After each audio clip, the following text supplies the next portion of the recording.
Okay, so hi everyone. My name is Tammy. I'm the co-founder of And Humanity, an inclusive content agency. My pronouns are she and her. And I'm very excited today to have Vanessa. Vanessa is a mentor, a CEO, and mother who transforms lives through dance, embodiment, and creativity. Her company is called Luminesque Dance. Hi, Vanessa. Hi, Tammy. Thanks for having me today. Thanks so much for taking the time. So today, Vanessa and I will be talking about her journey in transitioning her company into an inclusive dance organization. So before we begin, I'd like to first acknowledge we operate on the unceded territories of Coast Salish people, including Squamish, Musqueam, and Tsleil-Waututh nations. Yes. So thank you so much for being here with me today. Let's start off with learning a little bit more about yourself. How did you get into the inclusive space and what does your company do?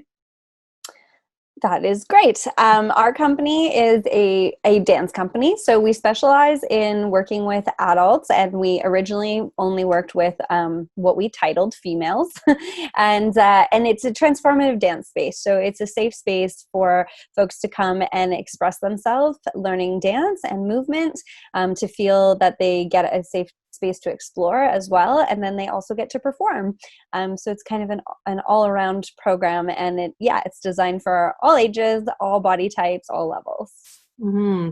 Yeah, I've seen some of your events that you have on an annual basis, the big performances. Yeah. Excited to go see one day. Yeah, when we can get back outside our houses. Yeah, exactly. We're not all stuck inside indoors. So can you tell me a little bit about how you got into the space in the first place, how you were brought into dance, and then what prompted kind of the inclusivity part of it? Yeah, so I guess for me, I originally started dancing a long time ago, and I've always loved working in transformation and really have seen so much benefit in people bringing dance into their lives, even at a late stage. And so about 10 years ago, I'd say I started exclusively working with adults, and particularly started to work in the space of women. And at the time too, it was a really beautiful time when women were finding their own expressions and their own voices, and it felt really empowering to be able to empower women particularly, and that served us for a really long time. It was wonderful. Me and my previous business partner really got to know the community here in Vancouver specifically, and at the time we were part of a franchise that was across Canada. And so once we started to really tap into the Vancouver community, we started to recognize some of the differences. And I think Vancouver was really one of the first cities to start acknowledging and discussing and really opening the conversation to diversity and inclusivity. And so we originally had always said that we were working with women. And then we kind of started to realize that there were actually so many beautiful folks coming into our program that identified differently. There were non-binaries, there were femme presenting, and a lot of trans women as well, some of them comfortable letting people know, and some of them, just blending in. And for a long time, it was never really a problem. Those people still felt welcome in our rooms, and our teachers, still provided a great class. But eventually, as those people started to become more part of our community, and we started to open up and say, we want to hear you. We want to hear what you need from us. We started to hear a lot of feedback about the fact that we were really women exclusive, that we didn't provide an opportunity for all genders, and on top of that, just that we already had different identities in our classroom that weren't really feeling able to be there and feel kind of, I guess, specific to the community. For example, when we first launched Luminesque, we had a slogan called "Let's Glow Girls." And Mhm. so we had this beautiful merchandise that was printed that said "Glow Girl," and lots of our community loved it. But we started to get a little bit of I don't really want to wear that because I don't identify with that. But I really want to promote the company. I want to be here. Like, this is my community. And Mhm. so we just got asked to really relook at the specific community that we were serving. And on our team as well, like in our staff, we also had a couple non-binary folks in our staff. We also have a couple men that teach for us as well. And so we were already kind of inclusive in the internal side, and we just weren't really presenting it well enough to the external, that it was feeling welcome for people to come and try out our community if they weren't just, you know, the woman looking to dance. And so that was kind of really the biggest starting point for us, looking at inclusivity. And then also my business partner left the company and I took over, and my particular personal values really started to grow. I mean, I was evolving as a person and understanding a little bit more about gender identity and just accessibility as well. And so I just wanted to reinstate that as a value into our company. And so we decided to take the plunge and try to figure out a way in which we could create a safe space for everybody involved, but also to create a space as part of our progressive programs that still was particularly female oriented. And I say female, but it's more like feminine energy, I would say. And that was a really tricky process to try and say, you know, we don't want cisgendered straight men in our classroom, but we want to be really inclusive, you know? And so that was really the biggest struggle, but we kind of worked it out, and we figured out some of the languaging and really dove into educating ourselves to be able to provide a better space. And so now we've been operating since this past September. So coming up on what we have as a season. So September to June is our season. So coming up, finishing our first season as what I believe is a truly diverse and inclusive company, even though we always allowed that before. Now we externally present it, and it's different. Well, that's definitely a beautiful transition, and I'm really excited to hear more because I've heard quite a bit about it, and it's such an amazing story. I know that you talked to me a little bit about how you invested quite a bit of time and money into that process, in that transition, to do it right, to do it properly. Did you find any benefit to that transition? Did you find any financial benefit to that? Can you tell me a little bit about that?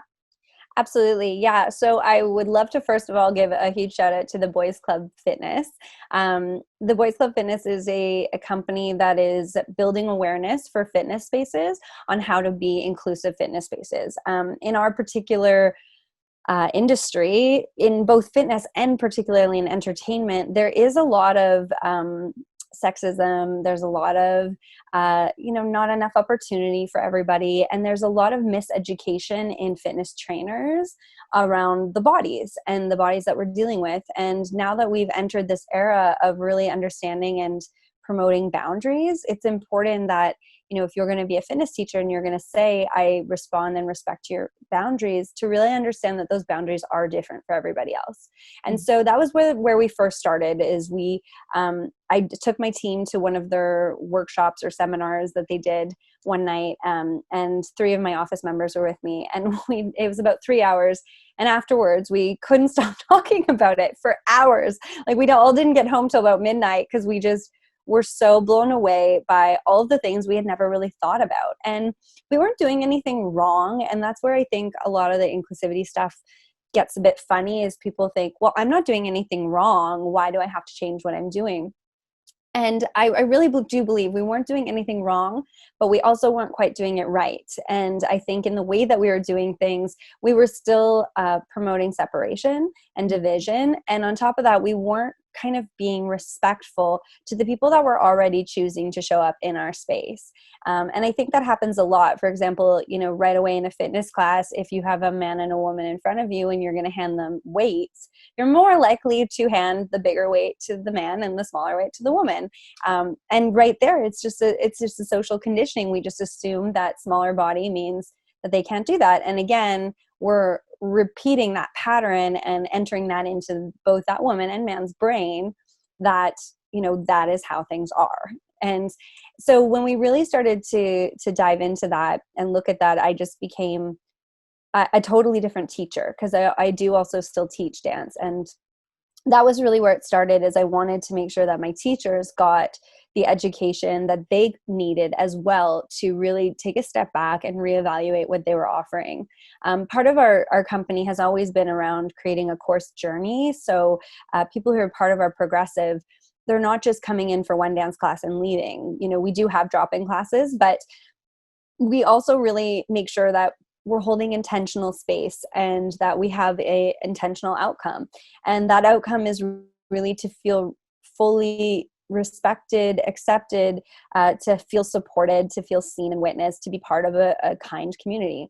And so, yeah, we just right away started diving into what were the practices that we could implement. And I can't tell you how amazing it was to have those thoughts validated by my staff after they took this training. So we ended up bringing Boys Club in to do a private training with our company. And we actually got all of our staff members, every single person, assistant, dance teacher, office staff into the room, which is quite a feat. We're a team of about 30. And and everybody had such phenomenal things to say and so much discussion and so much awareness. And it wasn't just about, the female dynamic that we had originally stepped forward with, but it was about, how to treat certain things, how to understand cultures, how to do land acknowledgements and why they're important. It came down to things like, what kind of music are you playing in your dance class, and does it come from a different culture? Are we teaching dance hall or using dance hall music, and are we understanding where the languaging is coming from? Also, just the fact that most of my teachers had spent so much of their time teaching primarily women, there was a lot of language where we'd be saying, let's go ladies, let's get it girls, things like that. And right down to the smallest detail, a trans woman may feel comfortable coming into the room, but she may not be comfortable, with that languaging, because then it reaffirms that there's something different about her. Mm-hmm. And so it was just little things like that, learning that those could be triggers for women in our community was a big thing. Like, I don't want those people to be triggered when they're trying to be in a space that is about supporting them, Mm-hmm. So that was where we really started. And there was a lot of work around that, that we did internally. And we kind of did it at the same time that we launched a new external rebrand a bit. And in the rebrand, we took away all of our, not our merchandise that says Glow Girl, like we didn't, throw it all and burn it to the ground. Because again, there is a place for, female identifying dancers that want that. But we started to adjust our languaging. So we changed our group, our students' kind of slang term, from being called Glow Girls to being called Glow Getters, and things like that. So we started to right away tell our community that as of now, we are a company that allows women, non-binary, femme, and trans identities into the room in our program. In our drop-ins, we actually allow all gender identities. And so that was like a big deal. It seems like such a small change, but it was actually a really big change. Mm-hmm. And the response was a little bit mixed. Some people were still in our community, were still very much, women identifying as women, wanting a safe space, because especially with what we do, we do work in sensuality and sexuality as well in dance. And so there's a lot of trauma that comes up. And so to be in a safe space where you feel, you can walk in knowing that somebody isn't going to walk in and trigger you. But that being said, it was important that we made it aware to our community that when they walked in, they may have a trans woman or a non-binary folk in the classroom with them, and they needed to understand that we were creating an importantly safe space for them too.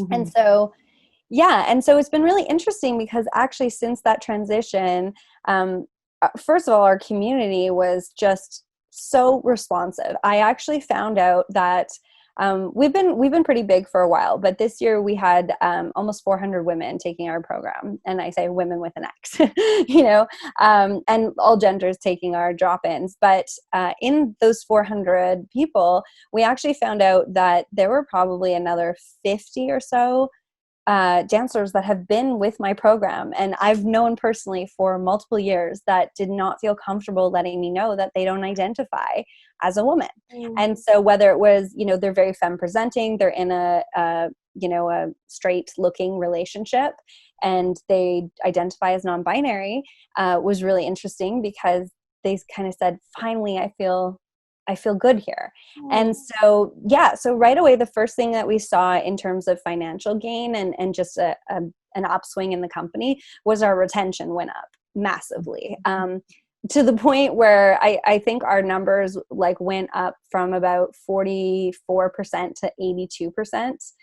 in one term switchover, or Wow. sorry, 2 term switchover. So that's 6 months. So in 6 months, we gained 40% of retention. And in a program that's 400 people, gaining 82% of your retention is incredible, because it takes a lot of the work away from what you have to do to get everybody started again in the next term. And so, yeah, so that was a huge financial gain. Also, just in terms of marketing, being able to properly promote what it is that we do with the right language allowed us to put our ads up in different awareness categories. We became more known in diverse communities, and we started getting involved. One thing that my staff really pushed, and actually a particular staff member really pushed this, was the idea that if we're going to say all these things, we need to give back to these communities as well, because it's important to support them as a community, not just them in our community. And so we also started doing scholarships and workshop weeks where we would donate all of our funds to a particular charity organization. So we've worked with Community for the LGBTQ, all of the thing plus, and then also an Indigenous women's charity as well, because we felt that the Indigenous women were not being seen in our community, and so yeah, we just wanted to be able to give back some opportunities to those minorities. And by doing that, it really gave us kind of an introduction into those communities, where now, from the first term when we were providing an Indigenous scholarship, we only got about 3 or 4 applicants, to the next where we got almost 15 to 20. Wow. And so, yeah, it's just like a really nice opportunity to re-show yourself to those communities and say, I respect that you already are in your own community, but I want you to know that there's a doorway here for you. And yeah, so that was, it's been pretty much all up from there. I mean, yeah, there's been a couple of tough things and ups and downs, but at the end of the day, I feel proud of the company. My company members, my staff members, feel really proud to work there. And my teachers, who have been teaching for 20 years, feel like they actually are learning something new. They're actually evolving themselves as teachers and as human beings to be aware and to be supportive, especially in the entertainment industry, where there is so many different gender identities, and yet we're in this space where in auditions and things, it's very specific. I want a 5'8" white woman, and they're allowed to ask for that because it's entertainment and maybe there's something specific they're trying to show. But at the end of the day, having the people on our team that have been in that arts industry for a long time feel really seen and witnessed and heard and provided for made just a massive difference. I think the overall company morale has been really wonderful this year. That's fantastic.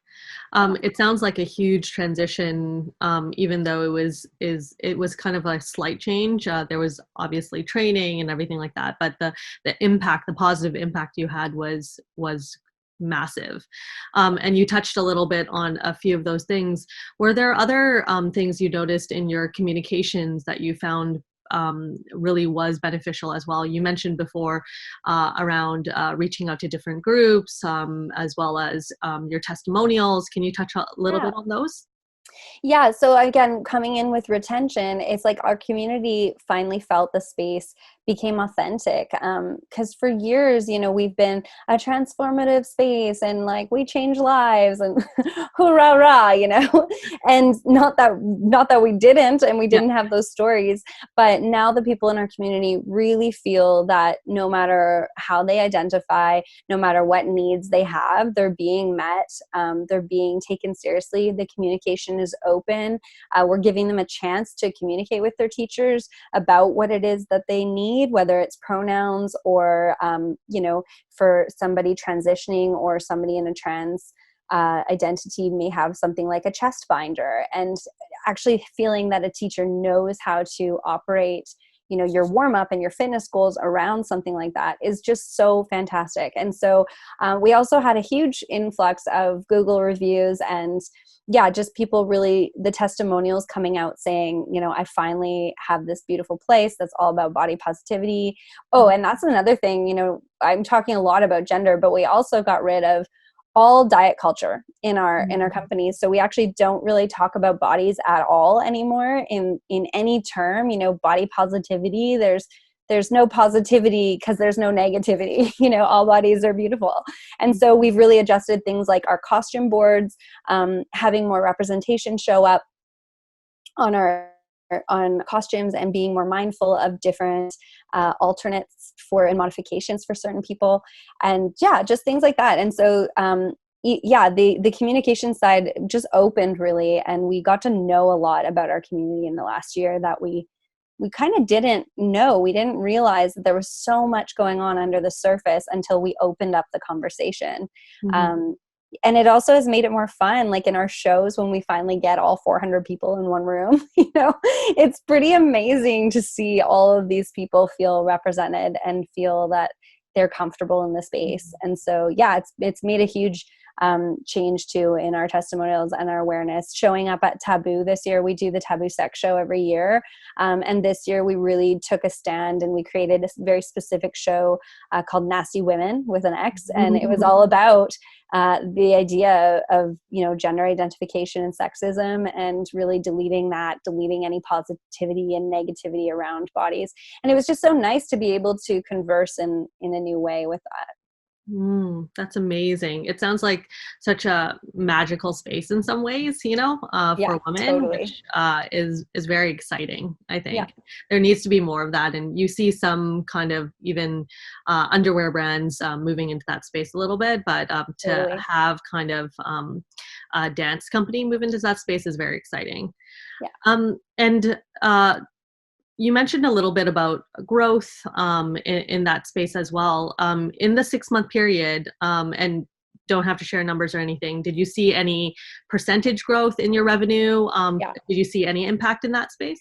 Yep. And I will attribute it to also, we have a great staff right now. Like our office team has been working hard, but this year alone, we've actually seen almost a 30% increase in revenue from last year. And so, obviously there's many factors, but the fact that we've committed so full-heartedly to being diverse and inclusive and representing that well, our retention has gone up. It's allowed us to know, because we have such good retention, that we could expand. For sure. And then being able to expand, like feeling that space of comfort and calmness, not worrying if, it's going to sell. And being able to take bigger risks as a company, just because of that financial gain, has been really wonderful. Completely. I think especially as a local company who's branched off to do their own thing, it's really important to have the community support, and you clearly do. So that's amazing. So during this journey, you talked a little bit about the ups and downs, and you hinted at some of the down parts. Can you tell me about any lessons learned during that process that you would like to share with any other organizations going through a similar transition? Yeah, absolutely. The ups and downs have been mostly ups, I will say, but downs in terms of the fact is that, like, definitely some people that have been part of our company for a long time, they don't like change. And so having a change like this makes them uncomfortable. At the end of the day, there are still a lot of people that are ignorant, and have different values. There's nothing wrong with them, but they have different values. And so when you really state your values clearly, yes, the downside is that some people that don't align with those values are maybe going to drop off. But at the end of the day, it leaves room for people that are more aligned with what you're doing to come in. And that's really what happened in the last year. And that's really why I believe that the retention rate is so high, is because we've made it so clear what you're going to get out of working with us, and made it so clear that we're not just all talk. We actually are educated, and we're open to discussion, and we're doing our best. That because that expectation is so clear, people are coming in and they're having a happier experience. And I think that's just one thing in general. I mean, in marketing and also just in running a company, you really want your consumer to know what they're going to get, and then to be, over exceeded, like just to be so happy with that experience, and to never feel like, oh, that's not what I thought I signed up for. And so, to be able to make our marketing more clear and more concise, using better language, it just allowed for that expectation to flow. And then, I think some of the difficulties are, one thing is that there's some difficult conversations, because once you, for example, after my 30 staff went through that training, we decided, and it's funny because actually they decided together as a group, which was so lovely, that they were going to put together something called a kind call out. And so what that is that if somebody was using a language that, wasn't inclusive, or was, was doing something that particularly could make someone in the space uncomfortable, that another staff member at any time had permission and was encouraged to actually say, hey, Vanessa, I just wanted to say I'm going to give you a kind call out on that. I would appreciate it if you use this word. Or I'm going to give you a kind call out on that and just, remind you that we do have, different genders in this classroom, and maybe find a better way to state that. And so it was really interesting because there are so many times when you need to bite your tongue because you're adjusting your language, and it's hard, when you've been conditioned for 30 years to use certain words, and then all of a sudden you're trying to delete those words from your vocabulary or replace them. You can find yourself, really having to catch yourself and call yourself out. And it's definitely, there are some times when there are some difficult conversations. So for example, even just around culture. So in a recent show rehearsal, I was talking about some culture around the 1950s, which is obviously a very different time than what we're doing right now. And I accidentally used some languaging that alluded to a discussion that just made someone in the room feel uncomfortable. Now, there were 100 people in front of me. I was, in the middle of my directing, and I didn't mean to offend anyone by any means. And I don't think I really offended many people, but that particular person heard it and thought of it in a different way. And so after the rehearsal, she wrote me an email saying, it's I really didn't like that conversation, and this is why, and this is what it made me think. And I'm not sure that that's what your intention was, but I'd really like to bring it forward to you. And so getting called out sucks, there's just no way around it. It kind of sucks, but that's how you learn. And it gave me the opportunity to turn around, and I emailed all 100 of those people, because even if, 99 of them didn't feel that way at the end of the day, what if 30 of them did? And those 30 are now questioning your ability as a facilitator. And so, I immediately dealt with it, directed it, apologized, owned it, and re-explained my intention, and then moved on. And that's like a really big part, is that you're going to be wrong sometimes, and you just have to kind of deal with it and move on. And it shows leadership, it shows that you are truly committed to being an inclusive space and to bettering yourself as both a leader and a person. And then I would say the other big example of a tough spot has been exploitation, because right away we started to think about, how do we represent this? How do we take photos and make sure that, these people feel represented, but also we're not like, hey, you beautiful Black girl in our community, can you come to a photo shoot? And hey, you, lovely little Asian, can you come? And oh, there's a trans woman over there and a non-binary who looks kind of different.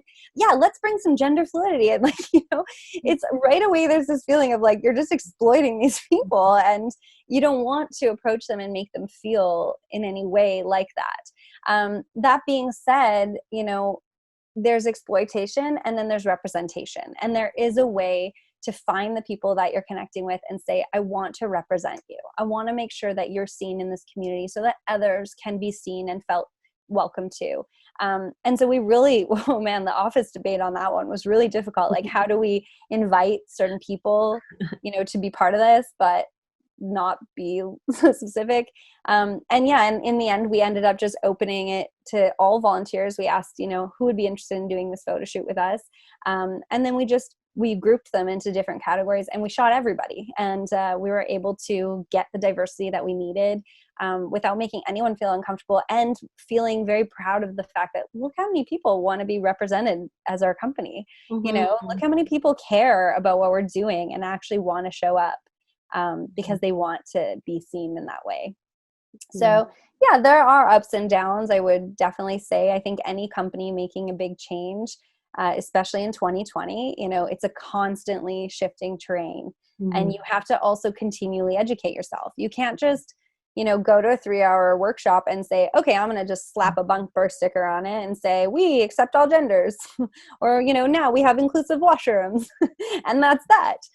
We have to advocate. That's the other thing as a company. And so right away, we went to all of our venues and all of our studios. We advocated for having gender inclusive washrooms and signs and things like that. We advocated for our students that needed certain things before they even asked. We went out of our way to say, hey, just in case there's anybody who might need this, we want to let all of you know that this is available to you. And I think just continuing to advocate for the people you are including, and continuing to educate yourself around what it is that they need, and maybe by opening up to one area, are you closing the door on another? And maybe identifying what that is and being really clear about it. Because at the end of the day, yeah, our program is women with an X only. It's not cisgendered men that are allowed in the room.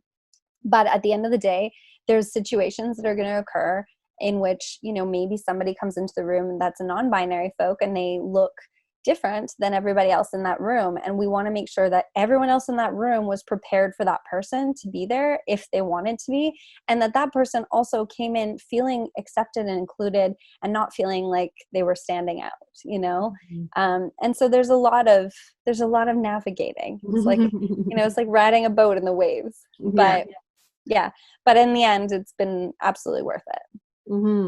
Yeah, you mentioned in one of our first conversations about how even the language that you're using, you're constantly thinking about it now, and you're changing your day to day. It's a real commitment on a personal level to be inclusive as well, which I thought was kind of a beautiful process as well, right? It is making a very conscious choice to be dedicated to this work. Yeah. And on that, I will say too, just in the area of my staff and my own personal journey as well, but there is an area of shame that comes up when you're learning how to be inclusive, because you have to identify the things that you've been doing that are not.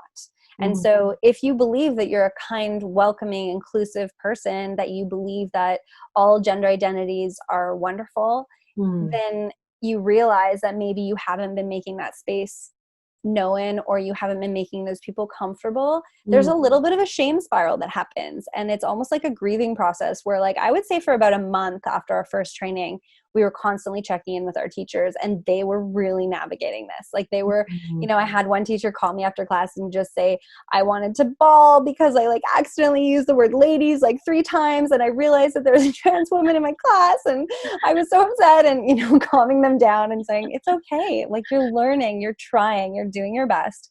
And that's what's important. And to not get caught up in what you were doing before. At the end of the day, you look at Disney movies, they were very different in the 30s, 40s, 50s, 60s than they are now. And there's even little taglines when you go to watch a Disney movie. It says, this is shown exactly as was made in 1946, which was a very different time. And so there's the navigating of the shame as well.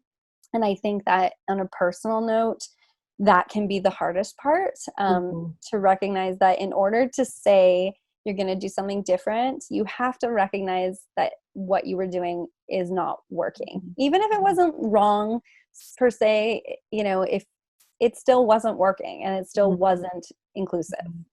So, and I think that's part of the why I love this space as well, because it can be quite forgiving as long as you acknowledge your mistakes, and you because intention is not necessarily good enough. It's the actions that you take afterwards. And while intention is, the first step, maybe, I think the kind call out that you talked about earlier is such a good example of that, where you're constantly making these steps to become more inclusive and understand the dialogue, and that it's not an overnight thing. It's not something you can purchase and slap on and then that's that, right? It is something that you have to really embody, believe in, and take the time to get better at over time, because it's not only just one community, it's thousands of communities that you need to learn about, and for one person to be educated on all of those in such a short period of time is not doable, even if that's your intent, right? So I think learning about, even as simple as people of color, it's just where you start, right? Yeah. So, mhm, And there's no wrong place to start. mhm, We luckily had a bit of a introduction into people that could help us with that education. And that's why I really love what you guys are all about, is because, it's creating a space where it is more comfortable to discuss and to try and come up with a plan and to try and navigate the changes, with the right people on board. mhm. But yeah, absolutely. I mean, I use the term power meet now all the time. And recently I was like, okay, everybody, let's go over here for a power meet. And one of my teachers was like, what's a power meet? and my other staff member told me this. And it's because I used to use the word powwow. And Mhm. I used to be like, let's have a powwow. And then I'm like, what? That's a totally awfully culturally appropriate word. And, it's like insulting to use it in that context. And so, but it was like so used to coming out of my mouth. So I changed it to saying, let's have a power meet. And so that just became my term. And now it's like what I call all my check-ins. I'm like, let's have a power meet. And Yeah, yeah. it's just so funny. Like sometimes you adapt around it for sure. But And there's so many things that are embedded in social culture, and that's no excuse by any means. But I think the first step is just education and intent, and then going from there. yeah. But yeah, I think it's really important to have a platform for all the organizations doing inclusive work. And I'd love to share the contact of the team that you worked with as well, Mhm. because it's important to push the whole industry together forward. It doesn't take one person, it takes many. So I think that's really important. Um, I think that you talked a little bit about how you did a bit of your internal D&I work previously, that it was kind of part of your values already. And then you also then took this initiative and made it an external communications campaign as well as the training at the same time. Um, Mhm. in the first steps, was training kind of like the first step people should take based on your experience, or was there more thought that had to go into it first before kind of entering the space? Yeah, I mean, I think that investigation is really important, and to just allow your curiosity to take you, because there were a lot of areas around D&I that I had never even thought of or been open to or realized that we were part of, until really just listening to a full overview of what are some of the other areas that are in our industry as problems in this. And so I think the first thing, as a CEO who was Mhm. deciding this is something that we're going to do, um, I really took the time to look at all the different areas of it and decide, are we going to do all of them? Are we going to, do land acknowledgments and get rid of diet culture and also, do gender identities, or do we focus on one? And we made a decision I involved my team, and based on what my team was seeing in the student body and what they were also experiencing with themselves, yeah, they were down to just really jump in and, you know, be a company to be a role model in this, and to just plow forward and say, this is what we are now. We recognize that we were not doing this before, but this is what we're doing now. And we really want to collaborate with other communities and other businesses that might be, investigating this and thinking about, is this the next move for them?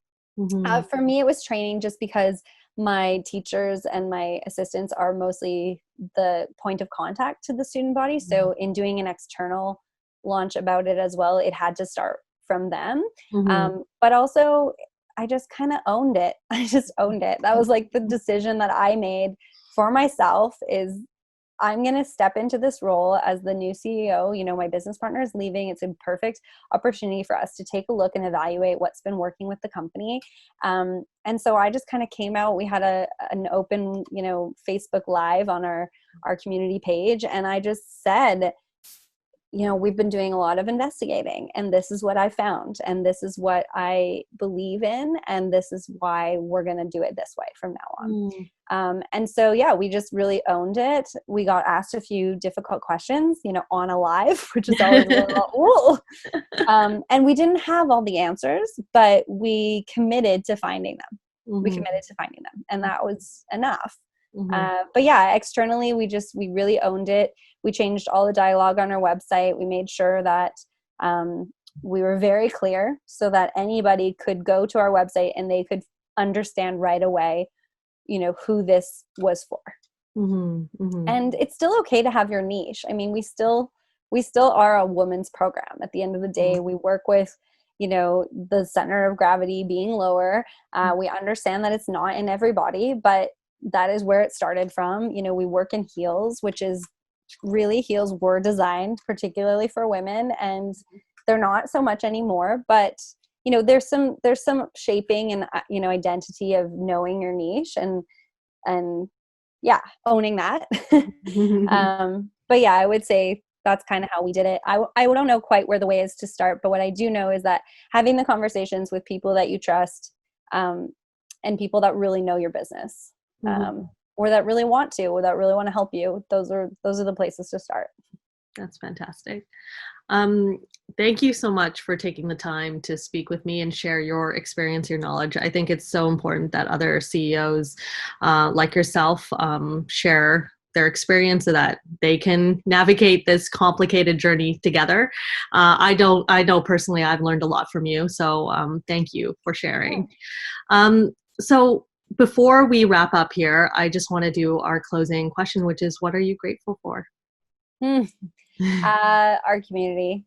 Our community is fantastic. They are all rad human beings, and they have helped us. They've supported us, especially as this COVID situation has come. I mean, we have been really hit hard in our industry and had to close down and cancel shows, and a lot of disappointments, through the community. And yet everybody still came together. Everybody still supported and said, you know what, I'll be back when your doors are open. And I really do believe that comes from being so honest about our values and being really clear that our intention is for our clients. We're a team that is about our clients. So yeah, that's what I'm grateful for.